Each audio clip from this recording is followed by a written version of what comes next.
एक बार वृंदावन में एक संत हुए कदमखंडी जी महाराज। उनकी बड़ी बड़ी जटाएं थीं। वो वृंदावन के सघन वन में जाके भजन करते थे। एक दिन जा रहे थे तो रास्ते में उनकी बड़ी बड़ी जटाएं झाड़ियों में उलझ गईं। उन्होंने खूब प्रयत्न किया किंतु सफल नहीं हो पाए और थक कर वहीं बैठ गए।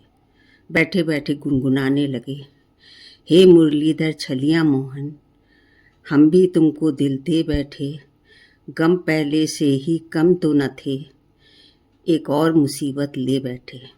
बहुत से ब्रजवासी जन आए और बोले, बाबा हम सुलझा दें में तेरी जटाएं।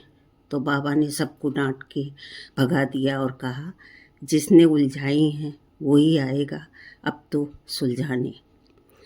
बहुत समय हो गया बाबा को बैठे बैठे, तुम आते नहीं मनमोहन क्यों, इतना हमको तड़पाते हो क्यों, प्राण पखेरु लगे उड़ने, तुम हाय अभी शर्माते हो क्यों।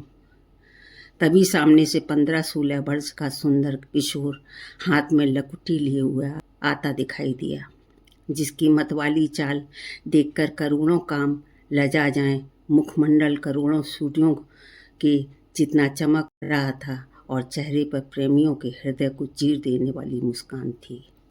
आते ही बाबा से बोला, हमऊ सुलझा दे में तेरी जटा। बाबा बोले, आप कौन श्रीमान जी? तो ठाकुर जी बोले, हम हैं आपके कुंज बिहारी। तो बाबा बोले, हम तो किसी कुंज बिहारी को नहीं जानते।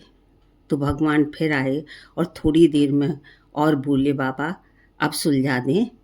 तो बाबा बोले, अब कौन है श्रीमान जी? तो ठाकुर जी बोले, हम हैं निकुंज बिहारी। तो बाबा बोले, हम तो किसी निकुंज बिहारी को नहीं जानते। तो ठाकुर जी बोले, बाबा किसको जानते हो बताओ।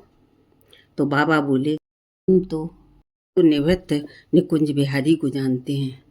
तो भगवान तुरंत निवृत्त निकुंज बिहारी का स्वरूप बना लिया। ले बाबा अब सुलझा दूं। तब बाबा बोले, चौरे लाला हमहू पागल बनावे लगो।